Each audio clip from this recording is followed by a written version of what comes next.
Funding for this program is provided by Annenberg CPB to advance excellent teaching. Uns temiam a tirania e buscavam um governo que não se intrometesse nas vidas das pessoas. Outros temiam a multidão e queriam um governo que fizesse as pessoas se comportarem. Enquanto ambos lutavam e batalhavam pelo direito de construir uma nação, a Europa sonhava com um paraíso do outro lado do Atlântico. A República Americana, neste episódio de A Tradição Ocidental.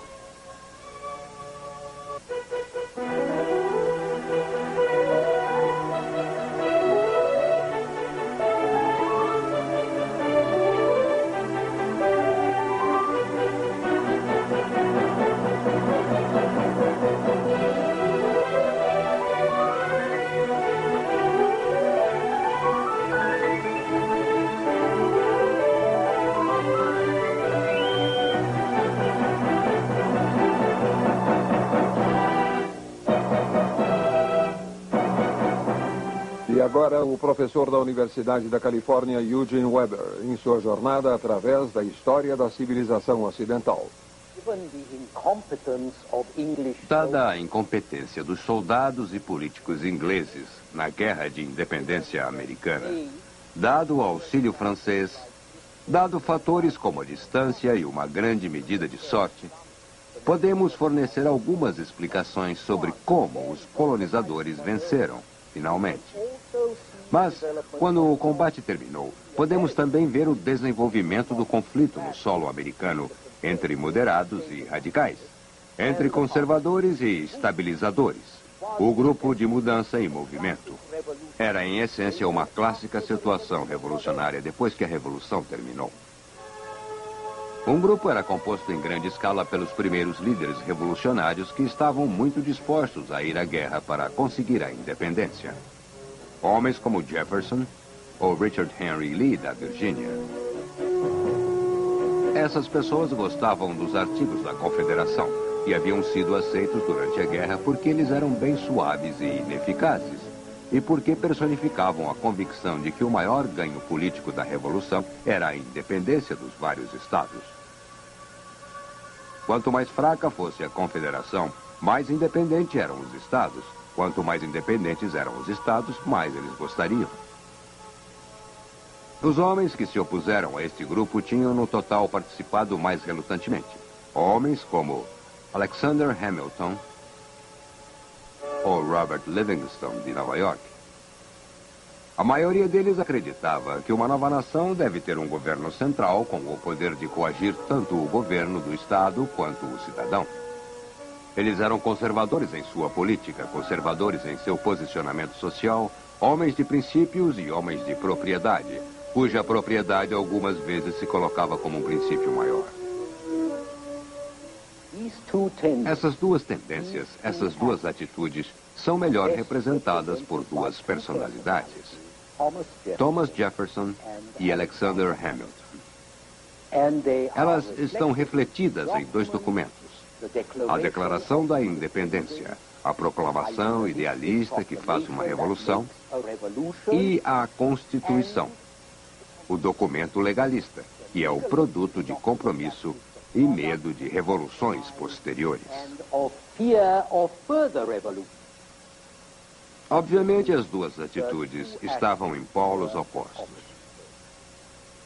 Haveria pouco compromisso entre aqueles que sentiram que o homem precisa apenas ser liberto de suas correntes para caminhar em direção à perfeição, e aqueles que achavam que até os votos mais sábios e fortes não impediriam que um homem fizesse papel de idiota, fazendo seu vizinho infeliz ao mesmo tempo.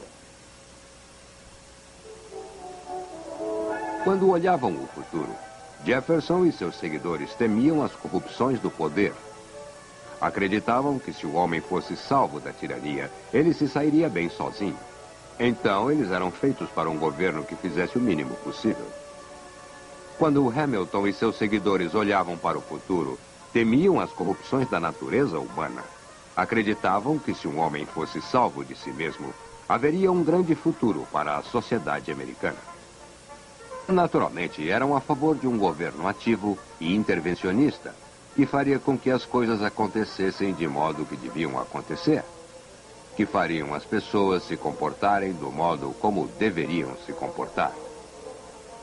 Pessoas que pensavam assim argumentavam que a tentativa de um governo solto, baseado nos artigos da Confederação, era um fracasso. E eles acabaram conseguindo o que queriam às custas de alguns comprometimentos, com a Convenção Constitucional de 1787. Portanto, enquanto podemos dizer simbolicamente que Jefferson, no sentido que as ideias representavam, fez a Revolução, também podemos dizer restrições, que Hamilton fez a Constituição, e que até um certo ponto o interessante no experimento americano era que ele tem sempre preservado essa combinação de prática cabeça dura, de acordo com Hamilton e Hobbes, e uma teoria muito idealista do que diziam Jefferson e Locke. Então, enquanto todos os homens eram cidadãos iguais, isso não incluía os negros, que não podiam casar com brancas, ou índios, que eram expulsos de suas terras, ou analfabetos e pobres, que não poderiam votar. E mulheres, porque, é claro, não eram homens. A Constituição substituiu a velha autoridade por uma nova, a velha classe latifundiária reinante por uma nova classe republicana reinante, baseando-se na propriedade e nas distinções sociais e, eventualmente, na hereditariedade também, do mesmo modo que a antiga. A grande diferença era que os americanos não podiam admitir distinção hereditária e social na qual sua sociedade, como qualquer outra sociedade, estava baseada. E isso criou uma brecha entre a teoria e a prática, entre a teoria da igualdade, que unia a nação, e a prática da competição. Competição com seus resultados desiguais e selecionados que mantinham a sociedade andando e em expansão. A tensão entre a teoria e a prática, entre a igualdade e a competição, essa tensão nunca seria admitida, que dirá resolvida. As fraudes e as ilusões necessárias para escondê-las tornaram-se parte da história americana e da própria história. E é bem possível que, sem as tais grandes ilusões e grandes enganos também, nenhuma grande nação possa existir, ao menos como nação.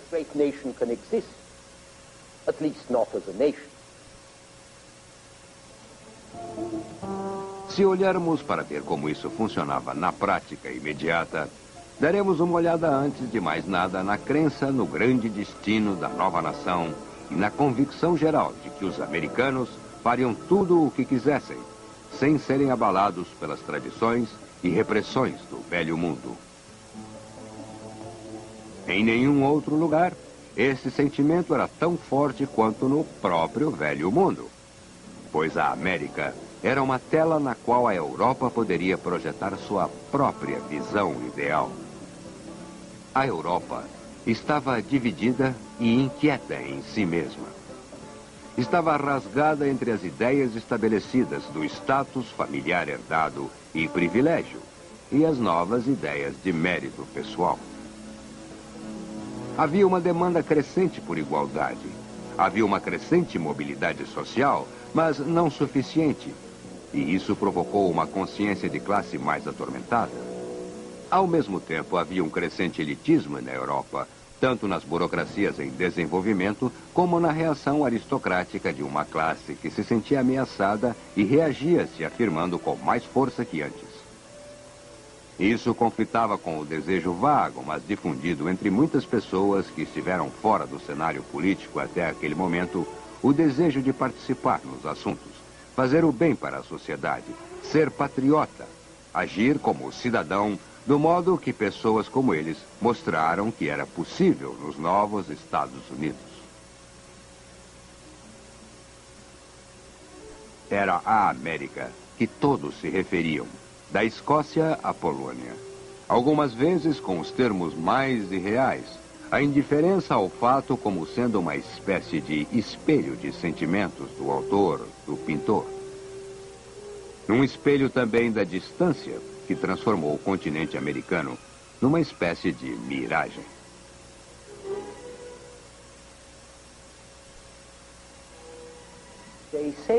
Eles dizem, escreve um belga em 1782, que na Virgínia os membros escolhidos para estabelecerem um novo governo se reuniam num bosque tranquilo, longe das vistas das pessoas, num local preparado pela natureza com bancos de grama, e que neste lugar paradisíaco eles deliberaram sobre quem deveria presidir sobre eles. E aqui há algo mais heróico, mas igualmente tolo, de um francês com fortes influências de Plutarco e dos nobres romanos. O dia em que Washington renunciou ao seu comando no hall do Congresso, uma coroa feita de joias foi colocada sobre o livro da Constituição. De repente, Washington pegou a coroa, quebrou-a e jogou os pedaços frente ao povo reunido. Como o ambicioso César parece mesquinho frente a esse heróico americano.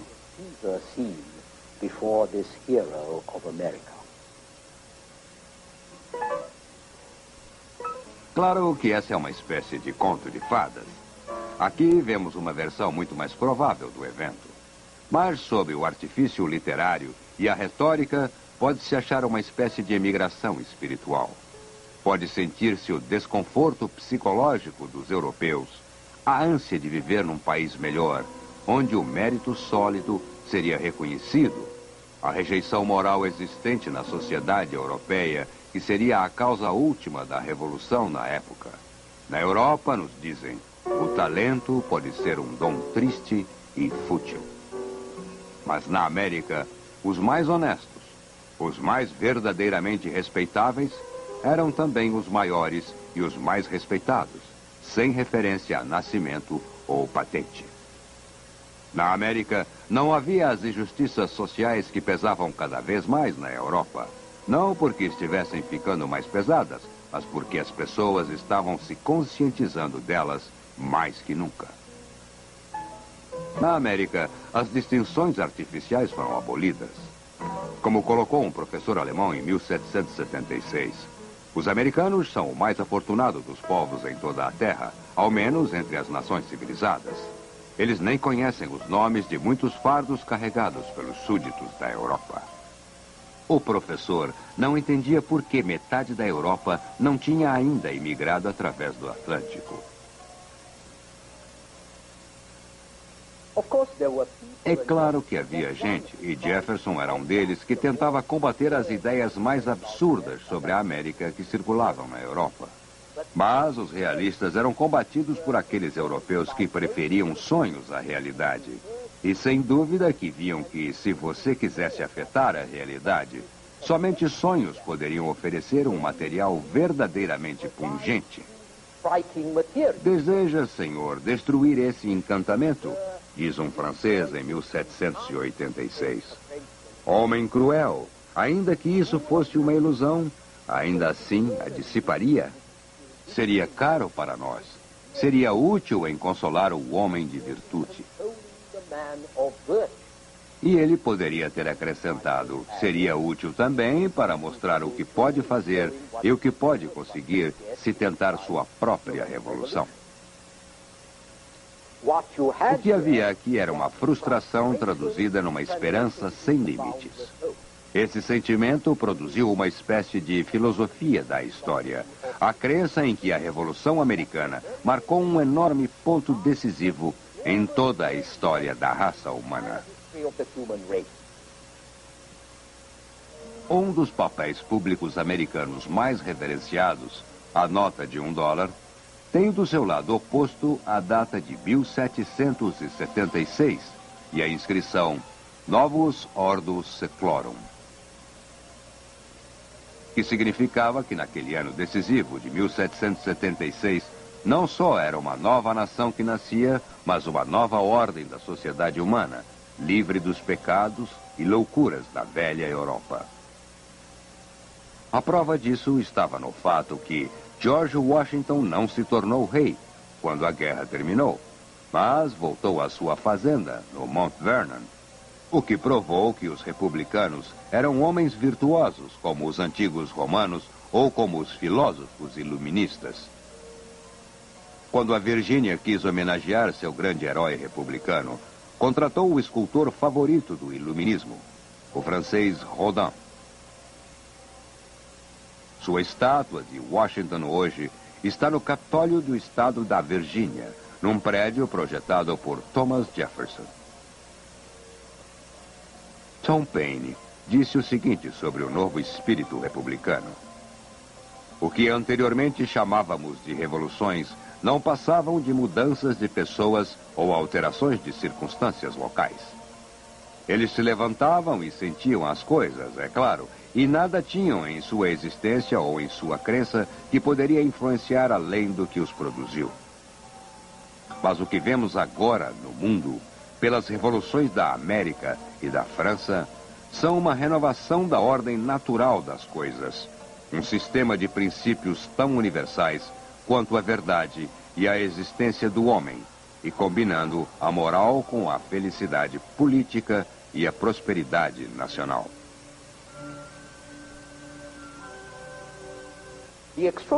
A coisa extraordinária que existe nesta passagem é que, em grande parte, isso é verdade. O ponto principal no qual Paine parece se enganar é não em se animar com o significado da Revolução Americana, mas em colocá-la junto com a Revolução Francesa. A Revolução Americana era diferente, tanto daquela da Inglaterra do século XVII, quanto a da França do século XVIII, porque ela aconteceu com um novo país e um novo mundo que ainda não estavam estabelecidos. Isso significava que, desta vez, as esperanças exaltadas dos idealistas e revolucionários eram possíveis devido aos vastos recursos de um continente inexplorado e por ilimitadas possibilidades de expansão e experimentos sociais. Os líderes americanos tiveram a oportunidade de construir, não apenas de lutar.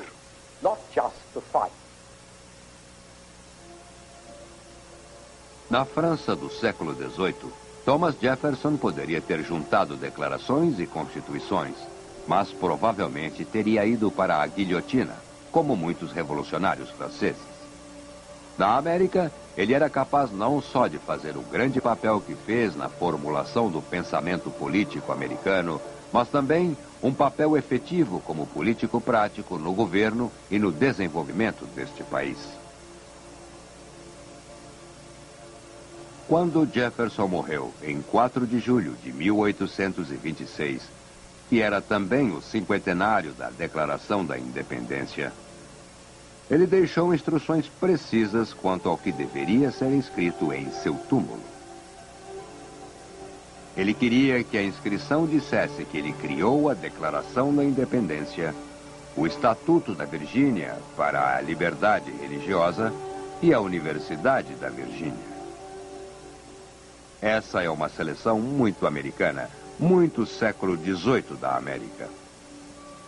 Vinda de um homem que fez muitas coisas em sua vida, inclusive ser o presidente dos Estados Unidos, que ele ajudou a fundar.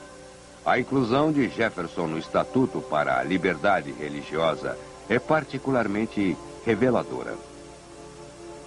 Eu não sei de outro revolucionário particularmente interessado em liberdade de pensamento para os outros. E eu também não conheço outro revolucionário que tenha fundado uma universidade e a projetado ele mesmo, em 1816, como o que ele chamou de Vila Acadêmica, com aposentos independentes para professores e alunos, com jardins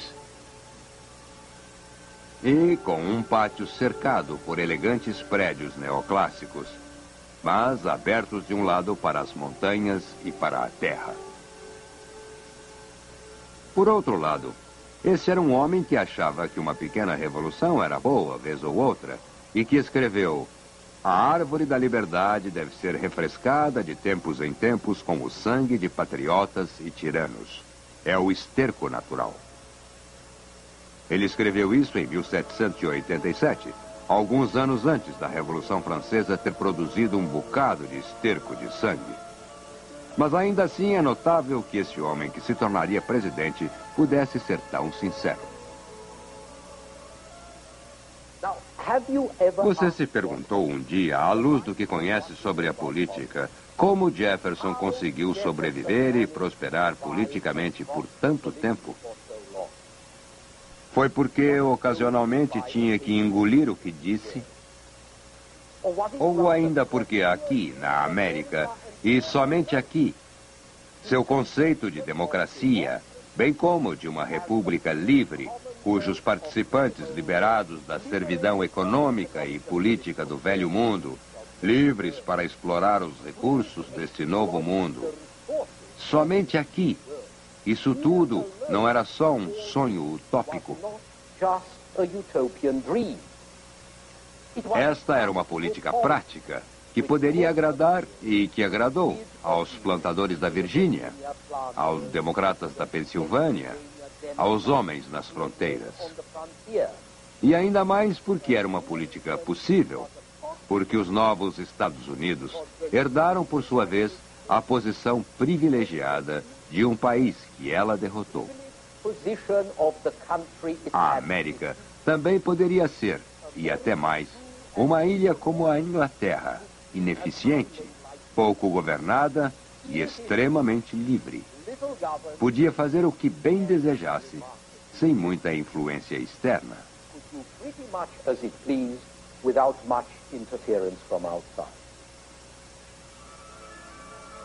A democracia americana era rude. Sua estrutura era desajeitada. Sua política era imoderada, mas funcionava. Ou era o que parecia para os observadores estrangeiros, como o francês Alexis de Tocqueville, que veio vê-la em 1831, quando a União tinha apenas meio século de idade e achava que tinha encontrado aqui a forma das coisas que viriam. A democracia americana não apenas funcionava, ela andava. Em meados de 1850, os Estados Unidos alcançaram seus atuais limites continentais. Depois de 1853, quando a ferrovia alcançava Chicago e St. Louis, somente o Alasca e o Havaí estariam faltando na constelação atual de estados.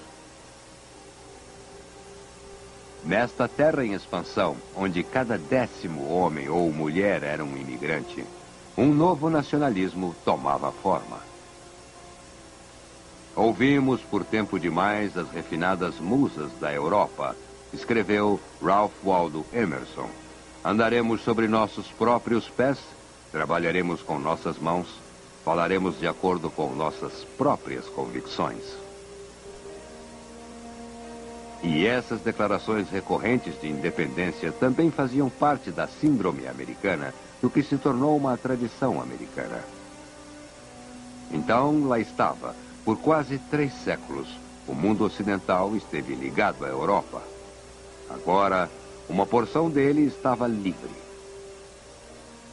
E dentro de poucas décadas, os vastos domínios da Espanha e de Portugal também ficariam livres de seus mestres europeus, se não livres por elas mesmas.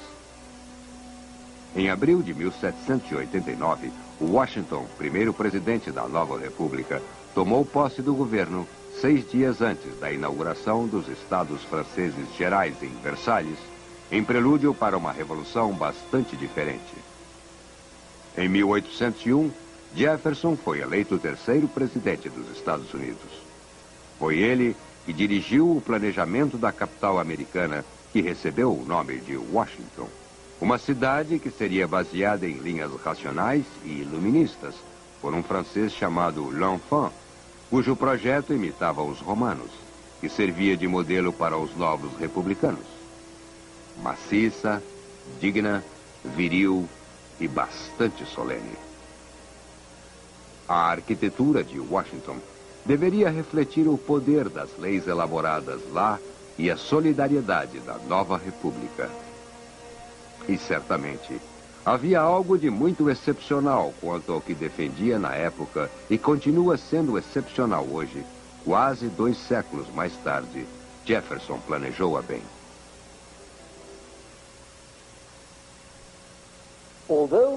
Apesar de que ele tenha sido enterrado em Monticello, o Jefferson Memorial, em Washington, cita as palavras da declaração de que ele tanto se orgulhava. Consideramos essas verdades como evidentes por si mesmas, que todos os homens são criados iguais, que eles são dotados por seu Criador com certos direitos inalienáveis.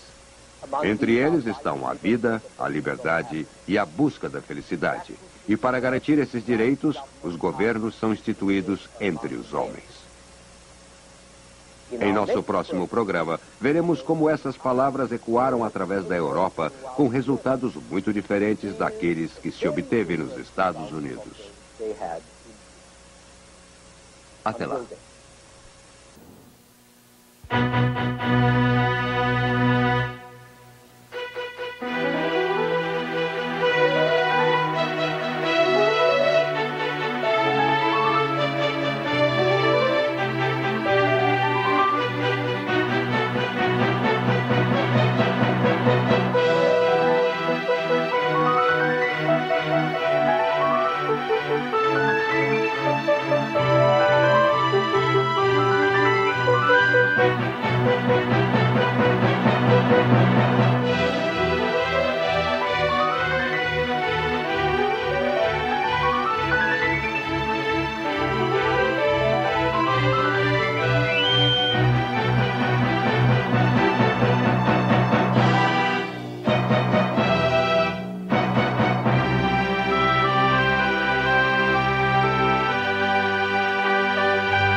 Funding for this program is provided by Annenberg CPB to advance excellent teaching. For information about this and other Annenberg CPB programs, call 1-800-LEARNER and visit us at www.learner.org.